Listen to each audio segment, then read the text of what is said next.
किसी से ना दोस्ती ना किसी से बैर।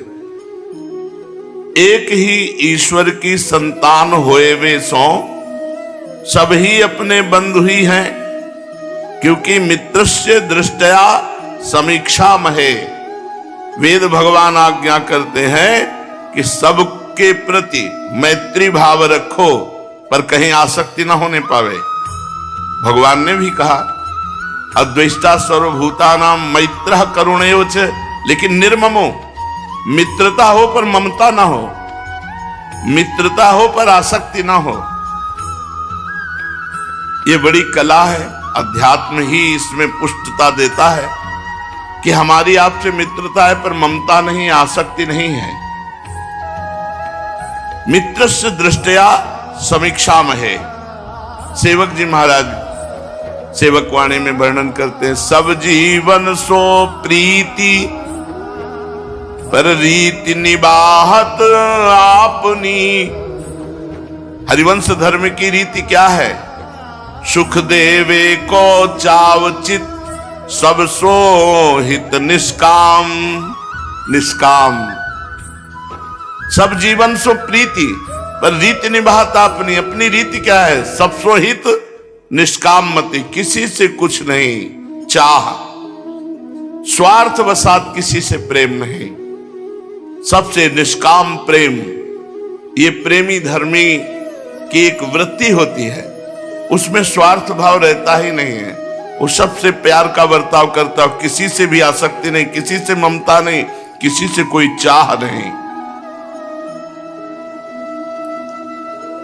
श्री वृंदावन और गिरिराज जी की परिक्रमा की रज सदैव शरीर में लगी ही रहे, रज सदैव शरीर में लगी ही रहे। दूसरों तुम्हारी निंदा भले ही करे,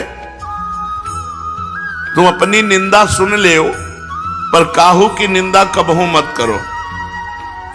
वृंदावन गिरिराज जी की परिक्रमा की रज शरीर में लगी रहे और तुम्हारी कोई निंदा करे तो उसे सह लो, तुम किसी की निंदा मत करो। कोई तुम्हारी हानि कर दे पर तुम पलट के काहू की हानि मत करो। कोई तुम्हारा अपमान कर दे तो तुम सह ले, पर तुम काहू को अपमान कबहू मत करो। ना कबहू काहू पे क्रोध करो, क्योंकि तपस्या एवं यज्ञादिकों को जो दान दिया जाता है, क्रोध आने पर वो सब नष्ट हो जाता है। तपस्या पुण्य ये सब नष्ट हो जाता है जब क्रोध आता है। इसीलिए काम क्रोध लोभ को नरक का द्वार बताया गया है।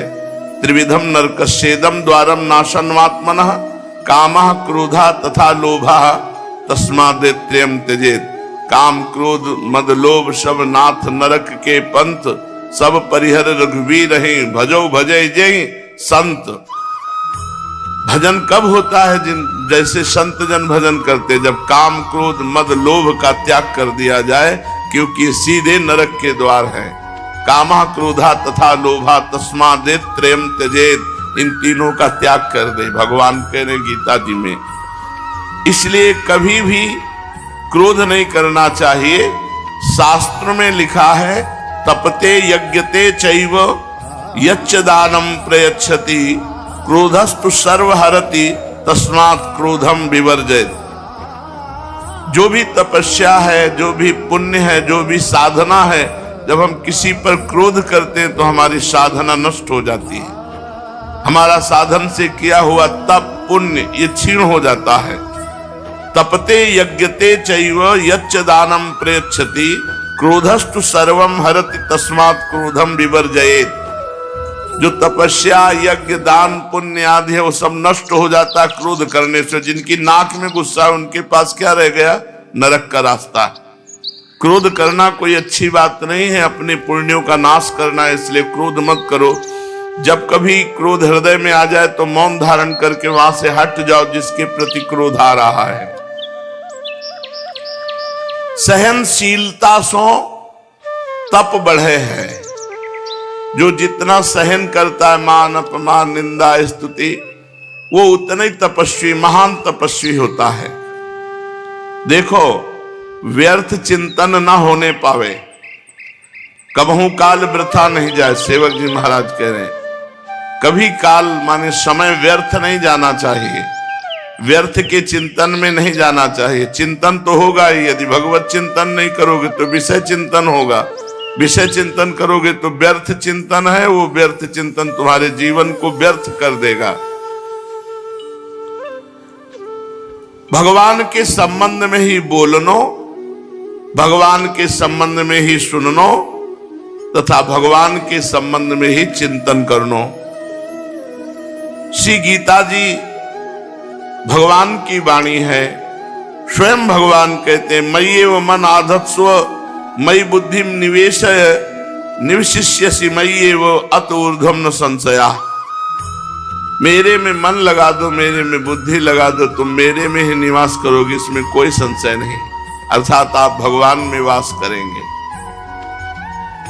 हम अपने मार्ग में ठीक चल रहे हैं, यह तब समझनो जब अपनो स्वभाव दिन व दिन सरल बनतो जाए, भजन में बनतो जाए, तो जानो तुम्हारा मार्ग ठीक है। स्वभाव सरल, मृदु, सरस, भजन में जीवन, तो आपकी अध्यात्म में उन्नति हो रही है। अति उत्तम स्वभाव बने। एक वाक्य मिले कि हैं जितनी बातें दुनिया की सब भूल गए कछु याद नहीं। ऐसा स्वभाव, ऐसा भजन में रति कि हैं जितनी बातें दुनिया की सब भूल गए कछु याद नहीं। अब एकमात्र प्रिया प्रीतम, अपने में दुर्गुण को बढ़ावा देनो पशुता है। गंदी बातें करने का उत्साह रखना पशुता है। एवं एवं अपने में सद्गुण बढ़ानो, दिव्यता लानो। या समय भले ही कोई युग बरत रहे होए, मान लो कलयुग है, आप बुराई से बच रहे, नाम जप कर रहे, भगवान का गुणगान कर रहे हैं, लीला चरित्र सुन रहे हैं, तो सतयुग में ही हो तुम, कलयुग में नहीं। नाम जप कर रहे, भगवान के गुण चरित्र सुन रहे, बुराई से बच रहे हैं, तो आप कलयुग में नहीं हो, आप सतयुग में हो। श्री भगवान को कहवे को आश्रय है कि मन को काम ही है संकल्प बनानो। अब तुम ऐसा अभ्यास बनाओ कि जब मन में संकल्प उठे तो सबरे केवल भगवान के ताए ही संकल्प उठें। जैसे भोगों के संकल्प उठते रहते हैं, तो उस जगह भगवान के संकल्प उठें। जब मन में संकल्प उठे वे सबरे केवल भगवान के ताई हों।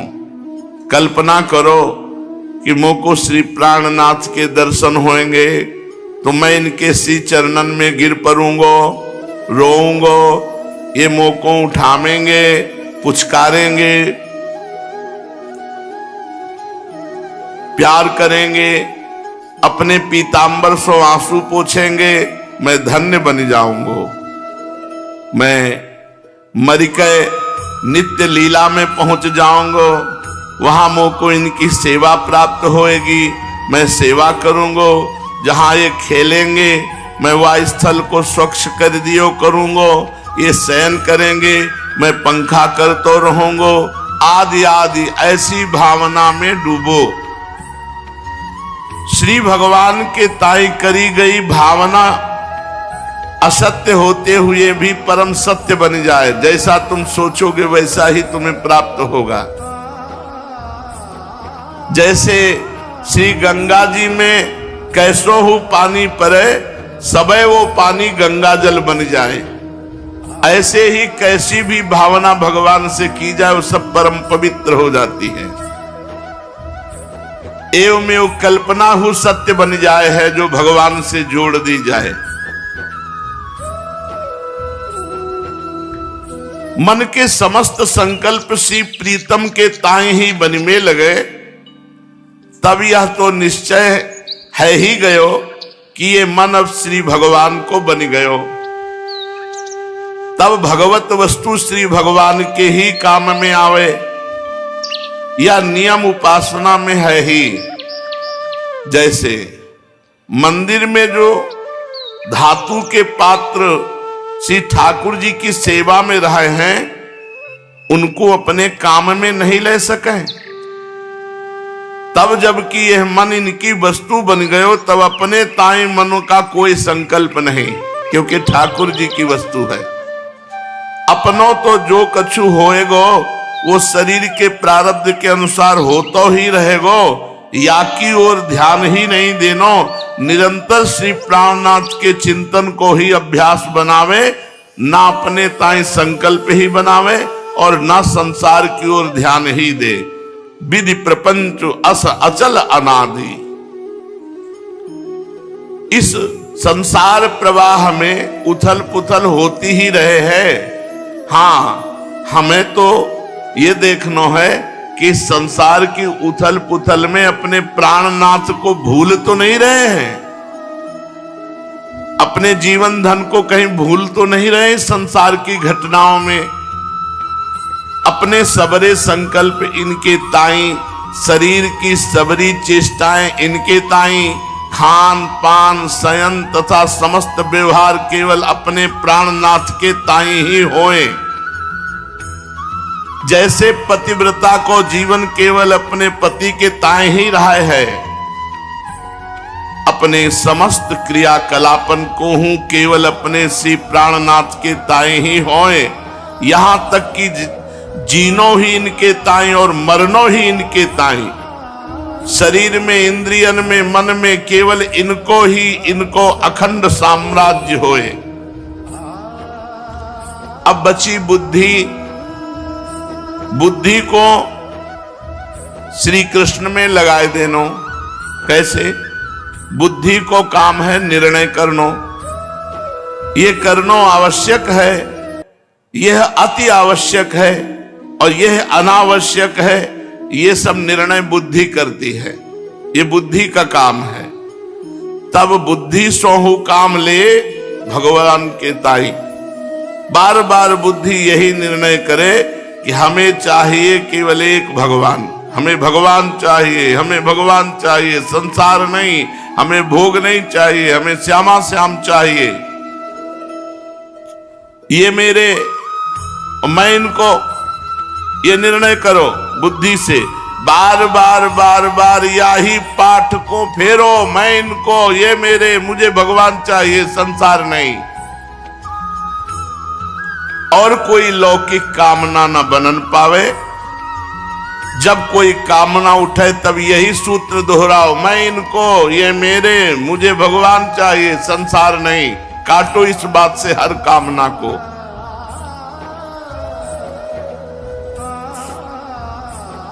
परम पूज्य परम श्रद्धे श्री पंडित जी महाराज के एक निकट स्थित जन ने अपने परम पूज्य श्री पंडित जी से प्रार्थना करी कि आप हमें श्रीमद् भागवत पुराण के कोई 7 श्लोक जो आपको परम प्रिय हुए लिख के देव। अपने प्रियजन की प्रार्थना पे पूज्य बाबा ने ये 7 श्लोक लिख के दिए। कृष्णाय वासुदेवाय देवकी नंदनाय च नंद गोप कुमाराय गोविंदाय नमो नमः।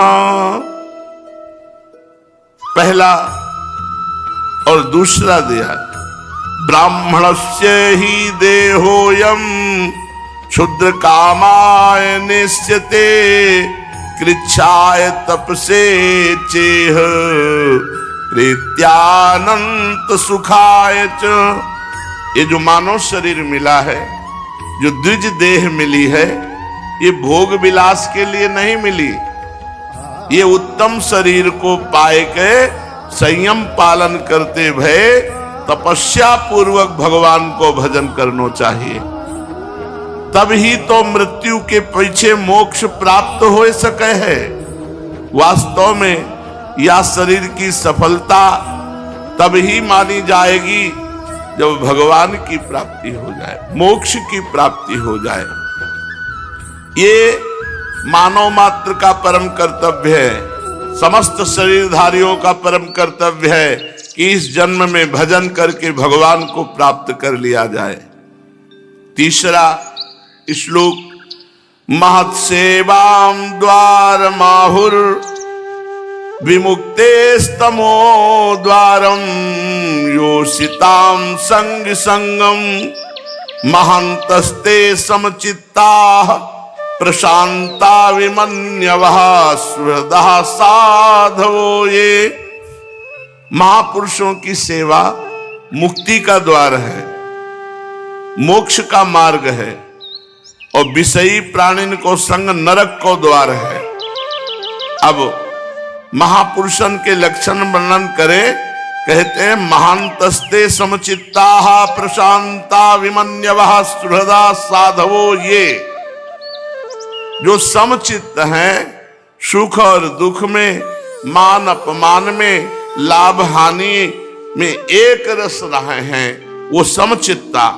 जो शत्रु मित्रों में भेद नहीं रखे हैं, जो सदा शांत रहे हैं, प्रशांता, जो कबहू क्रोध नहीं करे हैं, विमन्यवः, और सबसे मैत्री भाव रखे हैं, सुहृदः साधवो। ये ऐसे सदाचारी जनों को महात्मा कहा गया है, और ऐसे महात्माओं का संग मोक्ष का द्वार है, और कामी पुरुषों का संग नरक का द्वार है।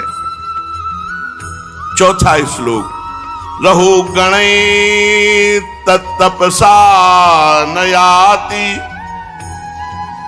न चेज्जया निरूपणात् गृहाद्वा न छंदसा नैव जलाग्नि सूर्यैर् बिना महत्पाद रजोभिषेकम। श्री जड़ भरत जी महाराज राजा रहुगण को समझाए रहे हैं कि हे रहुगण, वा परम तत्व को जाको ज्ञान कहे हैं, जाको वासुदेव कहे हैं, वही पाए सके है जो महापुरुषन की श्री चरण रज में अपनों को अभिषेक करे हैं। जब ताई महापुरुषन की चरण रज ग्रहण नहीं करोगे, वह परम तत्व हाथ नहीं लग सके है। चाहे भले ही कठिन सो कठिन तपस्या कर ले, चाहे बड़े से बड़ो यज्ञ कर ले, चाहे बड़ो भारी बैरागी बन जाओ, चाहे पूरे गृहस्थ बन के देख ले, चाहे वेद पाठ कर ले, चाहे जल की उपासना कर ले, चाहे अग्नि की उपासना, चाहे सूर्य की उपासना, इनमें सो एक हूं प्रयत्न भगवत प्राप्ति नहीं करा सके जब तक महापुरुषन के चरण रज से अभिषेक नहीं करोगे। केवल एक ही प्रयत्न है, महापुरुषों के चरणन की रज को अपने माथे पे श्रद्धा पूर्वक धारण करनो, बस। पांचवा श्लोक, परम धाम को अधिकारी वही है जामे या लक्षण जागृत हो जाए। शांता समदृशः शुद्धा सर्वभूतानुरंजना यान्त्यंजसाच्युत पद मच्युत प्रिय बांधवा।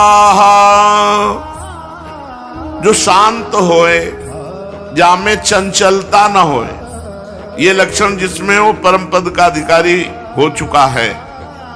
जो शांत, शांताः समदृशः शुद्धाः सर्वभूतानुरंजनाः, जो शांत होए, जामे चंचलता न होए, जो समदर्शी होए, सबको एक भगवत दृष्टि से देखे। सिय राम मैं सब जग जानी, करो प्रणाम जोरी जुग पानी।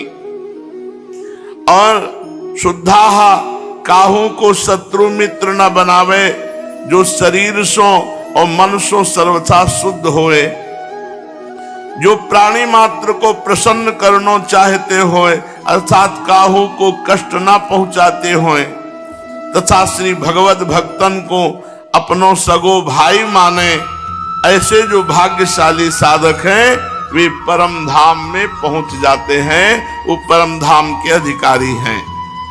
छठवां, तितिक्षया करुणया मैत्र्या चाखिल जंतुषु समत्वेन च सर्वात्मा भगवान संप्रसीदति। भगवान उससे सदैव प्रसन्न रहते हैं जिसमें ये गुण होते हैं। कौन से गुण? दुख कष्ट विपत्ति सर्दी गर्मी आदि के सहिवे की शक्ति होए, सबसे दया का भाव हो, सबसो मैत्री हो और सब में समता हो। जामे ये सद्गुण होए वाही सो श्री प्राणनाथ भगवान प्रसन्न हो सके हैं। जो दुख कष्ट विपत्ति सर्दी गर्मी अपमान ये सहिवे की सामर्थ्य रखते हो, जो सबसे दया मैत्री, जो सबसे समता का व्यवहार, उससे भगवान प्रसन्न हो जाते हैं। सातवां श्लोक, निरपेक्षम मुनिम शांतम निर्वैरम समदर्शनम अनुव्रजाम्य हम नित्यम पूये ये त्यंगिरेणुभिः।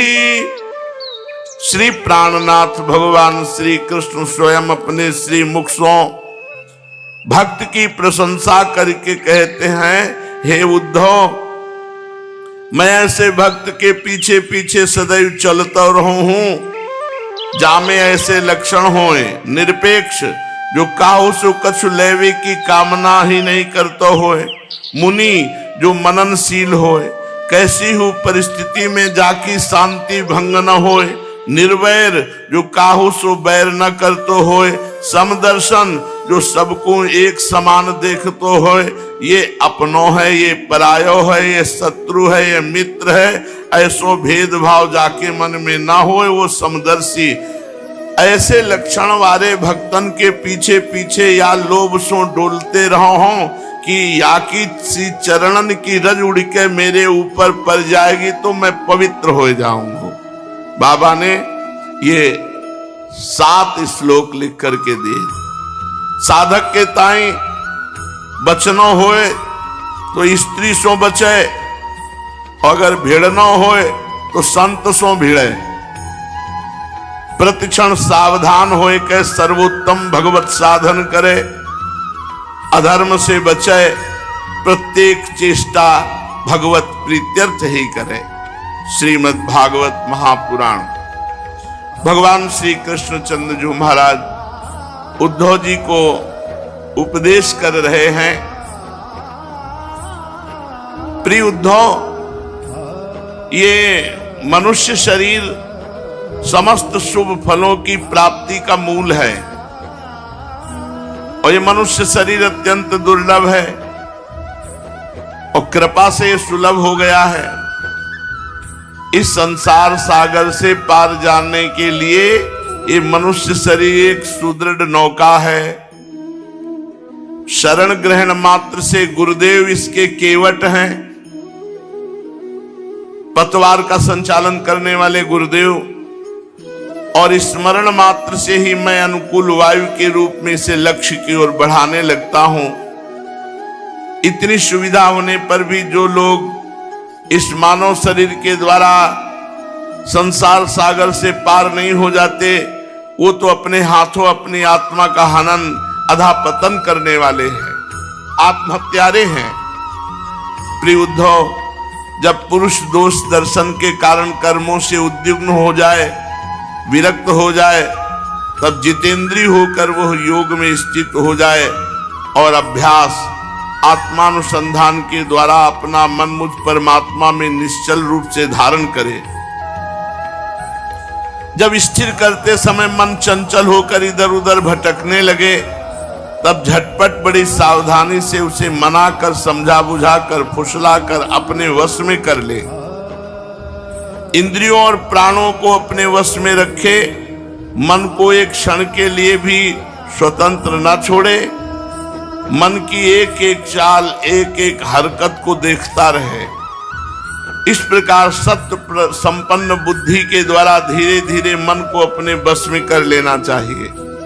जैसे सवार घोड़े को अपने वश में करते समय उसे अपने मनोभाव की पहचान कराना चाहता है, अपनी इच्छा के अनुसार उसे चलाना चाहता है और बार बार फुसलाकर उसे अपने वश में कर लेता है, वैसे ही मन को फुसलाकर उसे मीठी मीठी बातें सुनाकर वश में कर लेना और परम योग है। सांख्य शास्त्र में प्रकृति से लेकर शरीर पर्यंत सृष्टि का जो क्रम बतलाया गया है, उसके अनुसार सृष्टि चिंतन करना चाहिए और जिस क्रम से शरीर आदि का प्रकृति में लय बताया गया है, उस प्रकार लय का चिंतन करना चाहिए। ये क्रम तब तक जारी रखना चाहिए जब तक मन शांत स्थिर न हो जाए। जो पुरुष संसार से विरक्त हो गया है और जिसे संसार के पदार्थों में दुख बुद्धि हो गई है, वो गुरुजनों की शरण ले ले। भगवान आदेश कर रहे हैं वो गुरु बनावे और गुरुजनों के उपदेश को भली भांत समझकर बार बार अपने स्वरूप के ही चिंतन में संलग्न रहे। इस अभ्यास से बहुत शीघ्र उसका मन अपनी वह चंचलता जो अनात्मा शरीर आदि में आत्म बुद्धि करने से हुई है छोड़ देता है, मन एकाग्र हो जाता है। यम नियम आसन प्राणायाम प्रत्याहार धारणा ध्यान और समाधि योग मार्ग से वस्तु तत्व का निरीक्षण परीक्षण करने वाली आत्मविद्या से और मेरी प्रतिमा के पूजन से भगवत चिंतन होने लगता है। भगवान आदेश कर रहे हैं प्रतिमा पूजन के लिए। हमें भगवान के आदेश को मानना चाहिए, इन संसारी लोगों के नहीं। अरे बोले तो मूर्ति पूजक भगवान आदेश कर रहे हैं। मेरी प्रतिमा विराजमान करके उसके पूजन करने से निश्चित भगवत प्राप्ति होती है, क्योंकि बार बार चिंतन बनने लगता है, सेवा का चिंतन बनने लगता है और कोई उपाय नहीं। उद्धव, वैसे तो योगी कोई कभी निंदित कर्म करता ही नहीं,